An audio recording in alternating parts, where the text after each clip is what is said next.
Hello बच्चों, मैं आपका रवि सर बोल रहा हूँ। बच्चों, आज हम गणित विभाग 2 अर्थात भूमिति के अंतर्गत पाठ 2 समांतर रेखा के विषय में पढ़ेंगे। तो बच्चों, आज हम समांतर रेखा किसे कहते हैं सर्वप्रथम इसे समझेंगे। तो बच्चों, समांतर रेखा के लिए कम से कम हमें दो रेखाओं की आवश्यकता होती है। तो मान लीजिए पहली रेखा L है और दूसरी रेखा M है। अब इन दोनों रेखाओं के मध्य समान अंतर होना चाहिए। इसका मतलब यह है कि ये दो रेखाएं कभी भी एक दूसरे को काटेंगी नहीं, अर्थात यह प्रतिच्छेदित नहीं करेंगी। तो बच्चों, एक उदाहरण लेते हैं हम, जैसे रेल की पटरी। तो रेल की पटरी कम से कम दो होनी चाहिए पटरियाँ, और दोनों पटरी के बीच का अंतर समान होना चाहिए। और यदि यह अंतर समान है तो हम कहेंगे ये दो पटरियाँ समांतर हैं। यहाँ पटरी के जगह हमने रेखाओं का इस्तेमाल लिया है, इसलिए ये दोनों रेखाएं समांतर हैं। बच्चों, जब भी समांतर रेखाएं होती हैं उनके मध्य किसी भी प्रकार का कोण नहीं बनता है। अगर इन समांतर रेखाओं के बीच हम एक तिर्यक रेखा लेंगे, यहाँ पर एक उदाहरण लिया है। मान लो ये एक रेखा L है, दूसरी रेखा M है, ये दोनों समांतर हैं।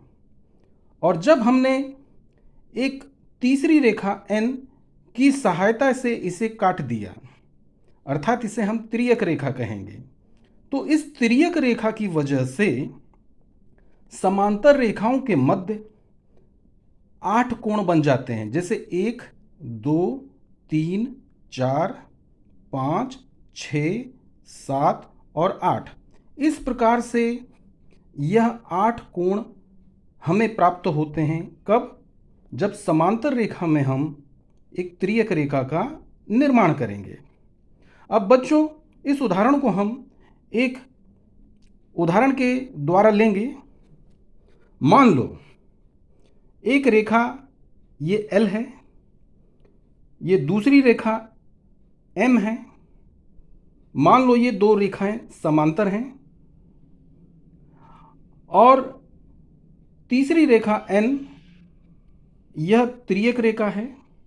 इस तिर्यक रेखा की वजह से ये समांतर रेखा दो भागों में बट गए, एक ये लेफ्ट हैंड साइड और ये दूसरा राइट हैंड साइड। अब तिर्यक रेखा की वजह से यहाँ पर 8 कोण बन गए हैं। हम इन्हें नाम दे सकते हैं कोण A, B, C, D, E, F, G, H। तो इस प्रकार से ये हमें 8 कोण मिले हैं। अब ये समझने के लिए, मान लो ये रेखा L है, तो ये रेखा L के ऊपर का हिस्सा है जिसे मैंने अंग्रेजी में अप लिखा है, और ये रेखा L का नीचे का हिस्सा है जिसे हमने डाउन इस अंग्रेजी शब्द से संबोधित किया है। तो इसी प्रकार राइट हैंड साइड में भी ये रेखा L का ऊपर का हिस्सा है, ये नीचे का हिस्सा है।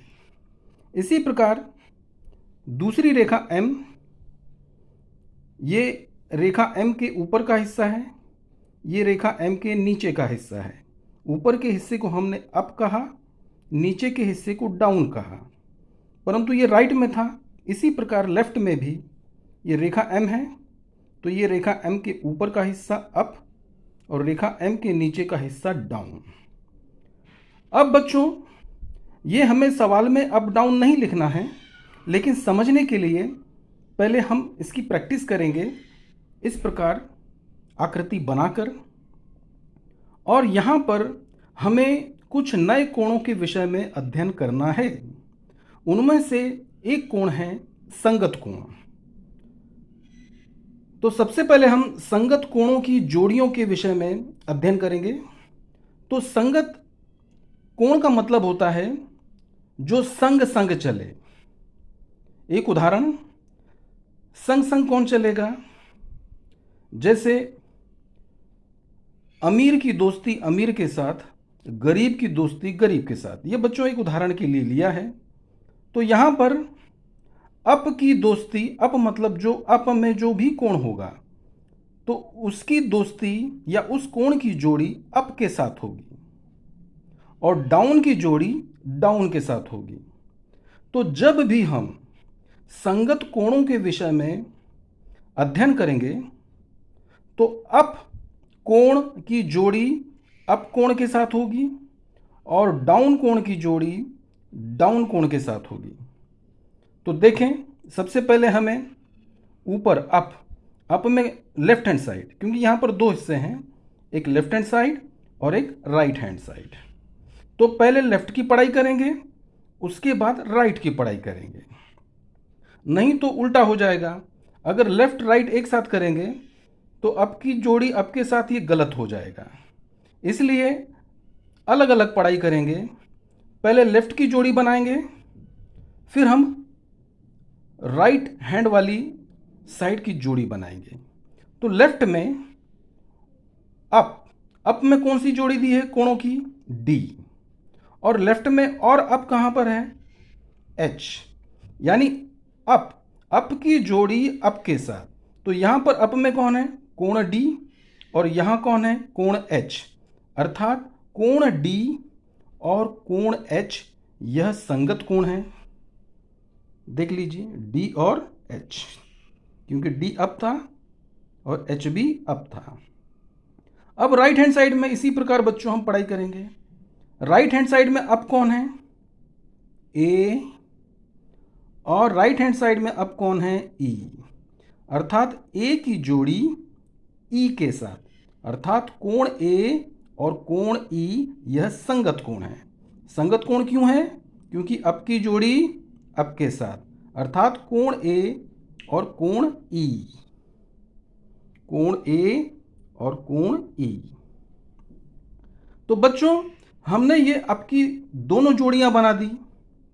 अब हमें डाउन की जोड़ियां बनानी है। तो सबसे पहले लेफ्ट में देखें, डाउन में कौन है? कोण सी। और लेफ्ट में डाउन में कौन है? जी।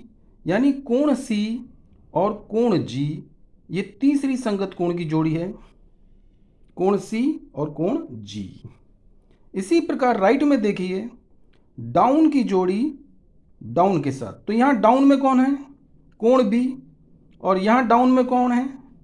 यहाँ डाउन में कोण एफ है। तो कोण बी और कोण एफ।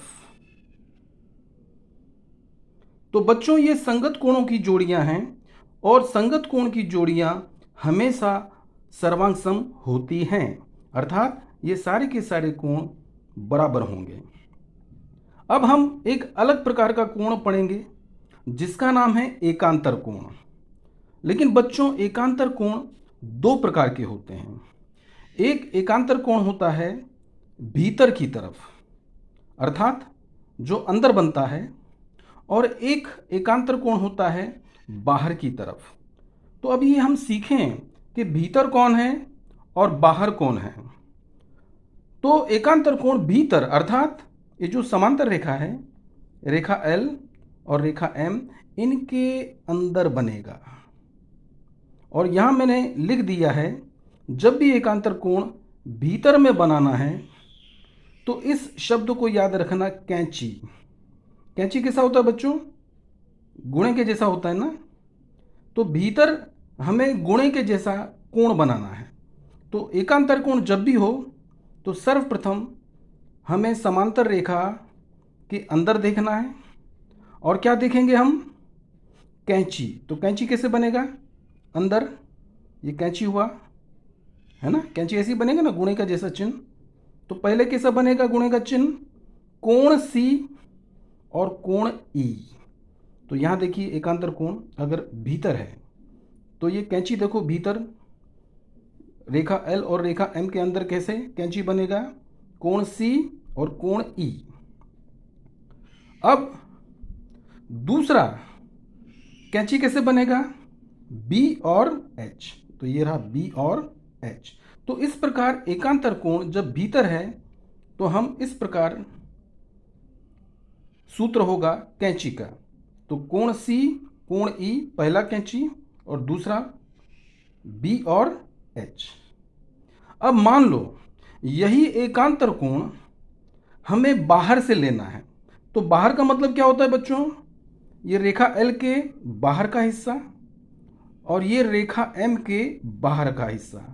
अर्थात हमें अंदर के कोणों के बारे में नहीं सोचना है, सिर्फ रेखा एल के बाहर देखेंगे और रेखा एम के बाहर, क्योंकि बाह्य एकांतर कोण है। जब भी बाह्य एकांतर कोण पूछा जाएगा इसका मतलब आपको रेखा एल और एम के अंदर नहीं देखना है। तो बाहर भी कैंची बनेगा। तो बाहर देखिए कैंची कैसे बनेगा? कैंची मतलब गुणे का चिन्ह। तो यहां देखिए कैंची कैसे बन रहा है, ये गुणे का चिन्ह, कोण डी और एफ। अब दूसरी कैंची कैसे बनेगी बाहर से? कोण ए और जी। देख रहे हैं? तो इस प्रकार एकांतर कोण में अंदर भी कोण बनते हैं और बाहर भी बनते हैं। जब भीतर है तो कभी भीतर भी बोल सकता है, और यदि आपको भीतर नहीं कहा इसका मतलब वो एकांतर कोण है, और एकांतर कोण मतलब भीतर ही होता है। और जब बाह्य बोलेगा तो आपके सामने वो सामने से कहेगा कि बाह्य एकांतर कोण, अर्थात हमें बाहर से गुणे का चिन्ह के आधार पर सूत्र बनाएंगे। जैसे बाहर से डी और एफ, बाहर से ए और जी, इस प्रकार गुणे का चिन्ह। एक और कोण हम पढ़ेंगे, चौथा कोण, अंतः कोणों की जोड़ियां। अब ये अंतः कोण नाम से ही जाहिर हो रहा है कि ये समांतर रेखा के भीतर बनेगा, मतलब ये भी समांतर कोण के अंदर बनेगा, बाहर नहीं। लेकिन यहां पर एक आपको हिंट दिया है, सामने सामने। सामने सामने का मतलब क्या होता है? जैसे हमने एकांतर कोण में अंदर काम किया था लेकिन कैंची का काम किया था, कैंची अर्थात गुणे का चिन्ह। लेकिन जब अंतः कोण की जोड़ियां सामने आएंगी तो अंदर अर्थात भीतर सामने सामने हमें देखना है। तो पहले लेफ्ट हैंड साइड में देखेंगे, भीतर सामने सामने कौन है? कोण सी और कोण एच। तो ये सामने सामने भीतर हम देख रहे हैं, तो ये सामने सामने होता है अंतः कोणों की जोड़ियां, तो कोण सी और कोण एच। अब दूसरी अंतः कोण की जोड़ी राइट में देखेंगे, सामने सामने अंदर की तरफ, तो वो है कोण बी और कोण ई। तो इस प्रकार बच्चों आज हमने 4 प्रकार के कोण सीखे। इन कोणों को आप अच्छी तरह से समझिए, इस वीडियो की सहायता से बार बार देखिए, समझने का प्रयास कीजिए और इसे अपने दिमाग में लाइए, अपने भूमिति की नोटबुक में लिखिए और इसे अपने ऑनलाइन ग्रुप में भेजिए। Thank you, all the best.